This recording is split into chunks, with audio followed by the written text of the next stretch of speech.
Okay okay. పెళ్ళి ఎప్పుడు చేసుకుంటున్నావు? పిల్లోడిని చూడాలన్నా నేను రెడీ చేసుకుంటానా? మా ఇంటికి సంబంధాలు కూడా వచ్చాయి. కాదు, ఇలాంటివన్నీ జరుగుతున్నాయి కదా మళ్ళీ, అలా నా లైఫ్ భయం లేదా? నా లైఫ్ లో నేను మళ్ళీ తెలిసి నేను ఆ తప్పు చేయలేను. తెలిసి నేను ఆ తప్పు చేయలేను. అది నేను స్కూల్కి వెళ్ళే టైంలో ఒక ముస్లిమ్స్ అబ్బాయిని లవ్ చేశాను. పేరు చెప్పను, లవ్ చేశాను. తను కూడా నన్ను డైలీ సైకిల్ మీద వచ్చి నాకు చాక్లెట్ ఇచ్చి ఇంటి దగ్గర వదిలిపెట్టి వెళ్ళేవాడు. అలా అలా అలా అలా బాగా డీప్ అయిపోయింది. అప్పట్లో చాక్లెట్లు ఇస్తే పడిపోయేవాళ్ళ మీరంతా? అంటే నేనైతే పడిపోయా.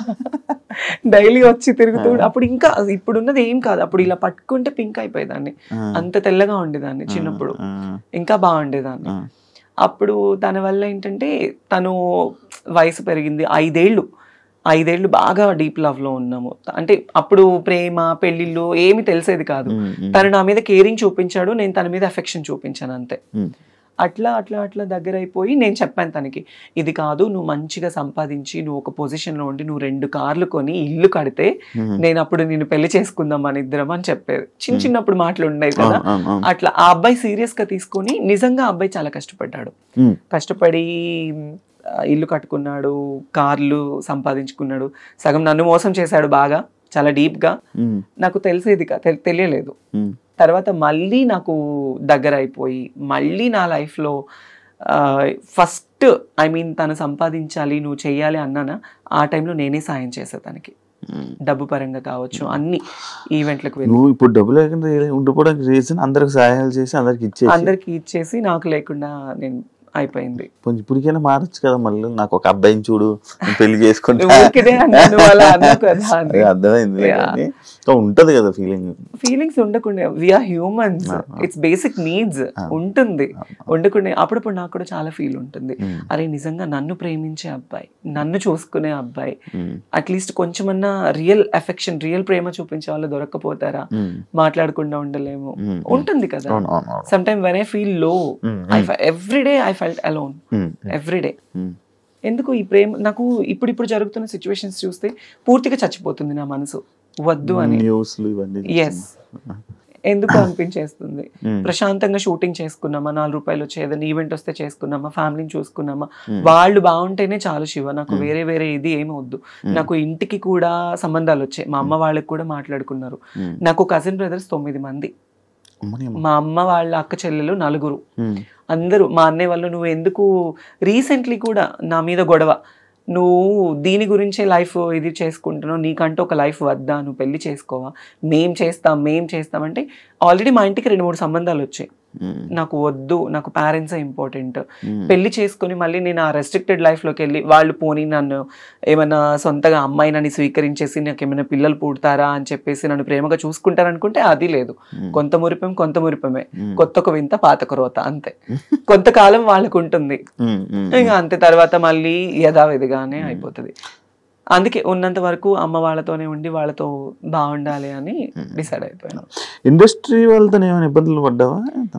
ఇండస్ట్రీ వాళ్ళతో అంటే పడ్డాను. పడ్డాను. ఉన్నారు. అంటే నేను నా స్టార్డమ్ ఉన్న టైంలో నన్ను ఒక 2 పర్సన్స్ అయితే అసలు ఇండస్ట్రీనే వదిలేసాయి, మేము చూసుకుంటాము, మేము ఎప్పుడు పిలిస్తే అప్పుడు రావాలి, ఎప్పుడు ఏం చేస్తే. నేను కొన్ని తప్పులు చేశాను, ఎందుకంటే నేను ఒప్పుకుంటాను. ఎలాంటి తప్పులు అంటే, మా నాన్న ఆ టైంలో బాలేని టైంలో, అతని హెల్త్ కండిషన్ బాలేని టైంలో చేతిలో రూపాయి లేదు. వేరే ఇండస్ట్రీ పర్సన్స్ నాకు ఛాన్స్, నేను హెల్ప్ చేస్తాను అది ఇది అనడం వల్ల నేను తల వంచుకోవాల్సి వచ్చింది. కానీ అదే నాకు చాలా ప్రాబ్లం కూడా అయింది ఆ టైంలో. నువ్వు నాతోనే ఉండాలి, నన్ను కొట్టడము, నన్ను తిట్టడము, పర్సనల్లీ ఫోన్లో హెరాస్మెంట్ చేయడము చాలా జరిగాయి. కానీ అది బయట చెప్పుకుంటే మా అమ్మ వాళ్ళు బాధపడతారు. ఈవెన్ నా ట్రాన్స్ఫర్మేషన్ టైంలో కూడా మా అమ్మ వాళ్ళకి ఏది తెలీదు, వాళ్ళు ఎక్కడ బాధపడతారు చెప్తే. మా అమ్మ చచ్చిపోయేది నా ట్రాన్స్ఫర్మేషన్ గురించి తెలిసి. ఎందుకు వాళ్ళ పేరెంట్స్ ని ఇబ్బంది పెట్టకూడదు. షూటింగ్ లో ఉన్నానమ్మా, నేను పలానా షూట్ లో ఉన్నాను, పలానా ఊర్లో ఉన్నాను, ఇప్పుడు మాట్లాడలేను అని కవర్ చేసుకునేదాన్ని వాళ్ళకి చెప్పకుండా. వాళ్ళు ఎవరైతే ఇబ్బంది పెట్టారు ఇండస్ట్రీలోనే ఒక మంచి పెద్ద హోదాలో ఉన్న వాళ్ళే నాతో ఉండు అని. అంటే అప్పుడు అంటే నీకు డబ్బు కావాలని చెప్పి వాళ్ళతో ఉన్నావు అంతే. దానివల్ల ఇలా చాలా ప్రాబ్లమ్స్ బెదిరించారా? లైక్ బెదిరించారు, కొట్టారు, నన్ను చేసుకున్నారు. ఇండస్ట్రీలోనే లేకుండా ఆ సగం ఆ భయంతోనే ఒక 2 ఏళ్ళు నేను చాలా దూరంగా ఉన్నాను. అదే నేను ఎప్పుడు అడిగిన క్వశ్చన్ కి, అంటే ఇంటర్వ్యూ స్టార్టింగ్ లో అడిగిన క్వశ్చన్లకి ఆన్సర్లు ఇప్పుడు ఇచ్చావు. అవును, చాలా ప్రాబ్లమ్స్ ఫేస్ చేస్తున్నావు. అవును. ఇప్పుడు అంతా క్లియరా? అంటే ఇప్పుడు నాకు ఏ లవ్ లేదు, ఏ రిలేషన్స్ లేవు, ఏ ఎఫెక్షన్స్ లేవు, ఏ పర్సనల్ అవగేషన్స్ లేవు. నా మైండ్ లో ఉన్నదల్లా నేను బ్రతికున్నంత కాలం నా పేరెంట్స్ ని చూసుకోవాలి, వాళ్ళకి నేను తప్ప ఎవరు లేరు. నేను ఈ రోజు ఇలా ఉన్నాను, ఈ రోజు ఇట్లా ఉన్నాను అంటే మా అన్నయ్య కారణం. వాడు ఒక హీరో లాగా మా ఇంట్లో ఎంతో కష్టపడ్డాడు నా కోసం. చాలా అంటే చాలా, వాడి లైఫ్ మొత్తం కేవలం నా కోసం, మా అమ్మ కోసం సాక్రిఫైస్ చేసుకున్నాడు. బేసిక్లీ నేను ఎప్పుడు మా అన్నయ్య గురించి కానీ మా ఫ్యామిలీ గురించి నేను ఎప్పుడు చెప్పలేదు బయట. మా నాన్న అంటే నాకు చాలా ఇష్టం, తండ్రి ప్రేమ నేను ఎప్పుడు లేదు. వాడే నాకు తండ్రి అయ్యి నాకు ఎంతో ప్రేమనిచ్చి నాకు తినబెట్టి, నాకు లేకపోయినా మా తమ్ముడికి ఉండాలని చెప్పి కొత్త కొత్త బట్టలు, నాకు స్కూల్కి వెళ్ళి ఫీజు, వాడికి చేతులు ఇవన్నీ బొక్కలు పడేవి తెలుసా. స్కూల్కి వెళ్ళి సిమెంట్ పని చేసి చేతికి కాళ్ళకి, నాకు పొద్దున్నే మంచి టిఫిన్, నాకు వాడు టిఫిన్ పెట్టి వాడు తినకుండా వెళ్ళిపోయేవాడు. అది నాకు తెలిసేది కాదు ఆ వయసులో. ఈ రోజు మా అన్నయ్య అనేవాడు లేకపోతే నేను అనేది లేదు. మీ అన్నయ్యకి ఇప్పుడు కోపం ఉందా నువ్వు మారేవు ఇలా అని? కోపం అంటే ఉంటది కానీ బయటపడ్డు, ఎప్పుడు బయటపడ్డు. మంచిగా ఉంటున్నాడా? ఉంటాడు, మంచిగానే ఉంటాడు. ఇంటికి వెళ్ళినప్పుడు అంటే ఎక్కువ నేనే మాట్లాడి ధైర్యం చేయను. ఎప్పుడు నేను ఫ్యామిలీ ఫంక్షన్స్ కి వెళ్ళాలన్నా నాకు ఒక బాధ ఉంటుంది. అందరూ చూసేవాళ్ళు ఇప్పుడు నాకు ఈ జబర్దస్త్ పేరు ఉంది, ఈ పేరు ఉంది, ఆ పలానా అమ్మాయి, ఆ అమ్మాయి టీవీలో చూస్తాము, ఆ వేలో వెళ్ళిపోతుంది. ఒకవేళ నాకు ఇదే లేకపోతే తను అదిరా, తను ఇదిరా, తను మారిపోయింది. మా ఇంట్లో నేను ట్రాన్స్ఫర్మ్ అయిన తర్వాత మా అమ్మని చాలా సూటిపోటి మాటలతో బాధ పెట్టిన వాళ్ళు ఉన్నారు. చాలా, మా అమ్మ వాళ్ళు బాధపడకూడదు నా వల్ల. నేనున్న ప్రొఫెషన్ లో మా అమ్మ వాళ్ళు గర్వంగా ఉండాలి అనుకున్నాను. అట్లీస్ట్ సరైన చీర కట్టుకోవడానికి లేకపోతే మా అమ్మకి సొంత వాళ్ళే ఇవ్వలేని పరిస్థితుల్లో నేను అవన్నీ నా మైండ్ లో ఉండేవి. ఎలా ఏంటి మా ఫ్యామిలీని ఎలా చూసుకోవాలని నేను కష్టపడ్డాను. నా లైఫ్ లో నేను కష్టం తప్ప నేను సుఖాన్ని చూడలేదు. కష్టపడి ఈ రోజులో మా అమ్మ వాళ్ళకి ఇక్కడ నిలబెట్టాను వాళ్ళని, వాళ్ళు ఇలా ఉండాలి అని. కాదు ఇప్పుడు అంటే ఒకవేళ గానీ జబర్దస్త్ గానీ ఫేమ్ గానీ ఇవి లేకపోతే నువ్వు ఓపెన్ అయ్యేదానివి కాదు, చెప్పేదానివి కాదు, అస్సలు అయ్యేదా. అది మనసులో దాచుకుంది. ఫేమ్ ఉండడం వల్ల ఓపెన్ అయ్యే ధైర్యం వచ్చింది, అంతే కదా. అంతే. మరి ఎన్ని సంవత్సరాలు చేస్తావా చెప్పుకోవడం అంటే నేను ఆల్రెడీ సుమాగరి షోలో ఓపెన్ అయిపోయాను. క్యాష్ ఎపిసోడ్ లో మా అమ్మని తీసుకొని వెళ్ళినప్పుడు నేను ఓపెన్ అయిపోయాను, అప్పుడే చెప్పేశాను. తర్వాత నాకు పెద్ద పెద్ద షోస్ లో ఛాన్స్ వచ్చింది, నేను అవుదాం అనుకున్నా. కానీ పర్సనల్ లైఫ్ ని బయట వేయడం నాకు ఇష్టం లేదు. నాకు సెక్యూర్డ్ గా ఉండాలి, ఫ్యామిలీని చూసుకోవాలి, వాళ్ళతో ఉండాలి. ఇంతే, నేను వేరే వాటిల్లో వెళ్ళలేను. వెళ్ళినా యాక్సెప్టెన్స్ ఉండదు, ఎక్కడికి వెళ్ళినా చీటింగ్. నన్ను లిటరల్లీ నా ఫ్రెండ్స్ బాగా చీట్ చేశారు, నమ్మిన వాళ్ళు చీట్ చేశారు, ఫ్యామిలీ చీట్ చేశారు, ఇండస్ట్రీ వాళ్ళు చీట్ చేశారు. ఏ రోజు ఒక్కళ్ళు కూడా మేమున్నాము అన్న వాళ్ళు లేరు నాకు. దాన్ని నేను అసలు బాగా తీసేసుకొని ఈ మధ్య అసలు ఉండలేకపోతున్నాను. చాలా అంటే చాలా ప్రాబ్లం అయిపోతుంది, అస్సలు కంట్రోల్నెస్ ఉండట్లేదు. కొన్ని వాటికి అడిక్ట్ అయిపోతున్నా నేను బాగా. అవ్వట్లేదు నాకు, నేను ఇంటికి వెళ్ళాలన్నా వెళ్ళలేకపోతున్నాను, ఫ్యామిలీతో కొంచెం మనశ్శాంతిగా మాట్లాడాలన్నా మాట్లాడలేకపోతున్నాను. నా ప్రాబ్లం ఇది అని చెప్పడానికి కూడా లేదు, నన్ను చూసుకునే పర్సన్స్ లేరు. Everybody wants my money and my body and my fame, అంతే. They don't need any affections. అరే వాళ్ళకి ఒక మనసు ఉంటుంది అనేది కూడా ఎవరు లేరు.